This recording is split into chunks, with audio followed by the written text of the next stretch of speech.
एक बात तो हम सभी जानते हैं कि बसंती सबसे अधिक बोलने के बावजूद भी सदा यही क्लेम करती है कि उसको बोलने की आदत तो है नहीं।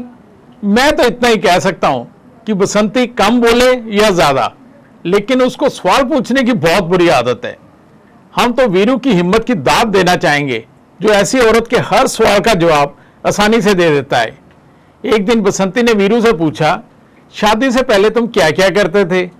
वीरू 1 मिनट सोचने के बाद बोला, मैं वो सारे काम करता था जो मुझे अच्छे लगते थे। अब बसंती इतनी बातें करती है तो कभी कभी वीरू को भी बोलने का मौका मिल ही जाता है। एक दिन वीरू ने बसंती से कहा कि तुम्हारे साथ शादी करके मुझे बहुत फायदा हुआ है। बसंती बड़ी हैरान होते हुए बोली, वो कैसे? क्यों, क्या कोई लॉटरी वगैरह लग गई क्या? वीरू ने कहा, नहीं नहीं, ऐसी बात नहीं है। असल में भगवान जी ने जीते जी मुझे सभी गुनाहों की सजा दे दी। अब वीरू बसंती की बात छोड़ थोड़ी और प्यार मोहब्बत की बात करते हैं। एक दिन एक प्रेमी जोड़ा बड़े मूड में अपनी प्रेमिका को कह रहा था, ये तुम्हारा सुलगता हुआ जिस्म, कंपकंपाते हुए होंठ, लड़खड़ाती जुबान और थरथराता बदन। पास खड़े एक बुजुर्ग ने कहा, बेटा इन्हें जल्दी से किसी अस्पताल ले जाओ, ये सारे लक्षण तो मलेरिया के लगते हैं। एक और जोड़े की बात आपको सुनाता हूं। एक दफ्तर में काम करने वाली एक औरत ने अपने सहयोगी प्रेमी से कहा, अब तो हमारे प्यार को 3-4 साल हो चुके हैं, तुम्हारा शादी के बारे में क्या विचार है? प्रेमी कहता, अभी इतनी जल्दी तो मैं कुछ नहीं कह सकता, मैं कल अपने घर वालों से पूछकर फिर तुम्हें बता सकता हूं। उस प्रेमिका ने पूछा, तुम्हारे घर में कौन कौन है? तो प्रेमी ने जवाब दिया, एक मेरी बीवी और 3 मेरे बच्चे। प्रेमिका ने कहा, तो क्या तुम भी मेरी तरह शादीशुदा हो? हर औरत हमेशा सबसे अधिक खूबसूरत दिखना चाहती है। अब बसंती को भी जब पता लगा कि प्लास्टिक सर्जरी से औरतें बहुत खूबसूरत बन सकती हैं, तो उसने वीरू से कहा कि मेरी भी प्लास्टिक सर्जरी करवा दो। वीरू से लेकर एक ऐसे डॉक्टर के पास चला गया और डॉक्टर साहब से पूछा, डॉक्टर जी प्लास्टिक सर्जरी के कितने पैसे लोगे? डॉक्टर ने कहा, जी 5 लाख रुपए। वीरू, ये तो बहुत ज्यादा है। डॉक्टर ने कहा, प्लास्टिक सर्जरी का सामान भी तो बहुत महंगा आता है। अब सीधे साधे वीरू ने कहा, अगर डॉक्टर साहब हम प्लास्टिक अपना दे दें तो फिर कितने पैसे लोगे? हमने सब लोगों की बात तो कर ली, लेकिन वीरू के दोस्त जय की बात तो की नहीं। यह तो जय के साथ सरासर नाइंसाफी होगी। चलो कुछ किस्से जय और वीरू के अब आपको सुनाता हूं। एक दिन वीरू ने अपने खास दोस्त जय से पूछा, यार एक बात बता कि औरतों को कभी भी हार्ट अटैक क्यों नहीं आता, हमेशा आदमी क्यों मरते हैं? जय ने कहा, यह तो बड़ी सीधी सी बात है, हार्ट अटैक सिर्फ पत्नियों की टेंशन के कारण से आता है और उन्हें पत्नी की कोई टेंशन होती नहीं।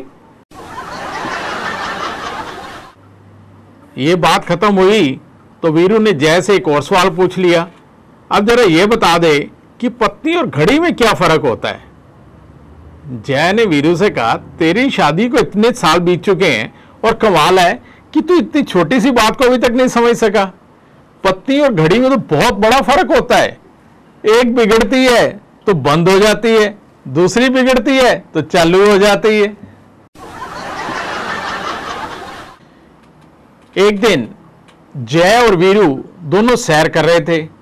जय ने कहा कि मैं भी सोचता हूं कि अब कोई अच्छी सी लड़की देखकर शादी कर ही लूं। तो उसने वीरू से कहा, तेरी शादी को तो काफी समय हो गया है, मुझे जरा एक बात बता, अच्छी बीवी और बुरी बीवी में क्या फर्क होता है? वीरू को बड़ी जोर से झटका लगा। जय ने कहा कि क्या हुआ, मैंने तो सिर्फ इतना ही पूछा है कि अच्छी और बुरी बीवी में क्या फर्क होता है, और तू तो ऐसे डर गया है जैसे तुझे बिजली का करंट लगा हो। वीरू, तूने बात ही ऐसी की है कि झटका लगे? मैंने आज ये पहली बार सुना है कि बीवियां अच्छी भी होती हैं।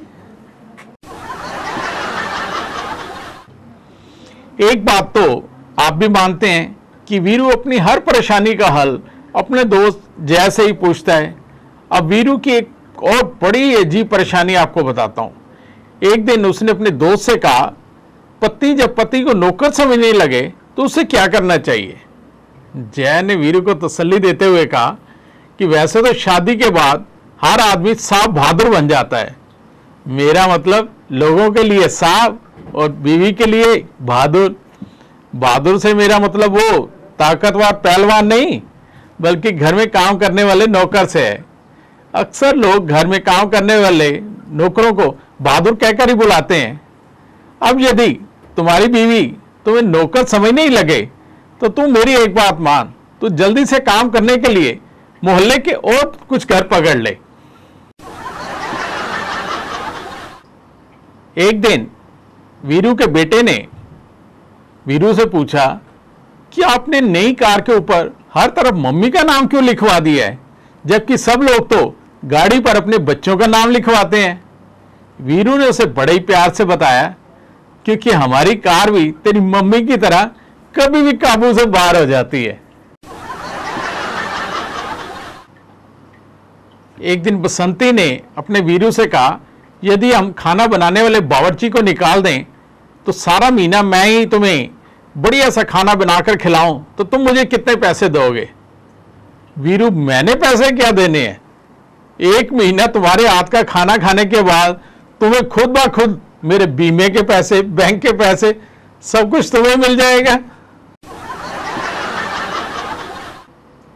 बसंती जब भी वीरू को बाजार भेजती तो हमेशा उसे बार बार टोक कर कहती कि जो कुछ भी लाओगे जरा अच्छी तरह से देख कर लाना, हर बार बासी फल और सब्जियां उठाकर ले आते हो।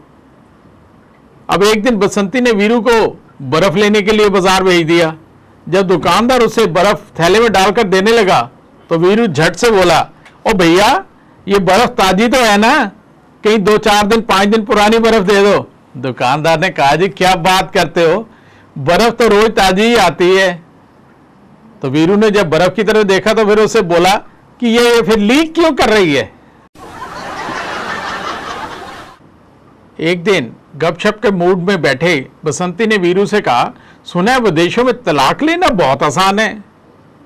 वीरू ने कहा, इसीलिए तो वहां लड़कियां विदाई के समय रोती नहीं। उस दिन वीरू जब काम से वापस घर आ रहा था तो रास्ते में उसकी जेब कट गई, किसी ने उसका पर्स निकाल लिया। आते ही उसने बसंती से कहा कि आज मेरी जेब से मेरा पर्स किसी ने निकाल लिया। तो बसंती ने कहा, जब उसने तुम्हारी जेब में हाथ डाला तो तुम्हें पता नहीं लगा? वीरू ने कहा, मैंने ये सोचा कि शायद मेरा अपना ही हाथ होगा। शादी विवाह और बेटे के पैदा होने पे अक्सर मंगलामुखी लोगों के घर पे नाचने के लिए आ जाते हैं। वीरू के घर भी जब बेटा पैदा हुआ तो वहां भी ये लोग आ गए। काफी देर नाचने के बाद उन्होंने कहा, हमने तो साहब आपको बहुत खुश कर दिया, अब आप भी हमें खुश कर दो। वीरू ने कहा, आप बैठ जाओ, और जोर जोर से खुद नाचने लग गया। जैसा कि आप जानते ही हैं, हर औरत का ये दावा होता है कि मैं ही हूं जो आपके साथ निभा रही हूं, और कोई होती तो कब की तुम्हें छोड़कर चली जाती। ऐसा ही एक दिन बसंती ने भी कह दिया। वीरू ने कहा, रहने दो रहने दो, तुम क्या सोचती हो कि अगर तुम ना होती तो मैं भूखा मर जाता। उसने कहा, मुझे उसका तो मालूम नहीं, हाँ यदि औरतें ना होती तो आए दिन जो तुम्हारी कमीज और पैंट के बटन टूटते हैं वो कौन लगाता। वीरू ने झट से जवाब दिया, अगर औरतें ना होती तो हमें कमीज पैंट पहनने की जरूरत ही कहां थी। अब आपको शादीशुदा जिंदगी को सफल बनाने का एक खास मंत्र बताता हूं। मेरी अपनी जिंदगी में तो ये बहुत कामयाब है। उम्मीद करता हूं कि आपको भी इसमें सफलता मिलेगी। अब आप पूछोगे कि आखिर ये मंत्र है क्या, तो सुनो, ये मंत्र है कि हम दोनों में जब कभी भी झगड़ा हो जाता है तो मैं और मेरी पत्नी झट से समझौता कर लेते हैं। मैं हमेशा मान लेता हूं कि मेरी गलती थी, और मेरी पत्नी मेरी बात को हमेशा सीधा मान लेती है। अब चलते चलते एक शादी से जुड़ा हुआ और जोक सुनाता हूं। एक दिन डोली एक दुल्हन की जा रही थी। अब जिस तरह हमारे यहाँ परिवारों में होता है, हर लड़की डोली के टाइम बहुत जोर जोर से रोती है। माँ बाप भाई बहन सबके गले मिलकर एक लड़की इसी तरह बहुत रो रही थी।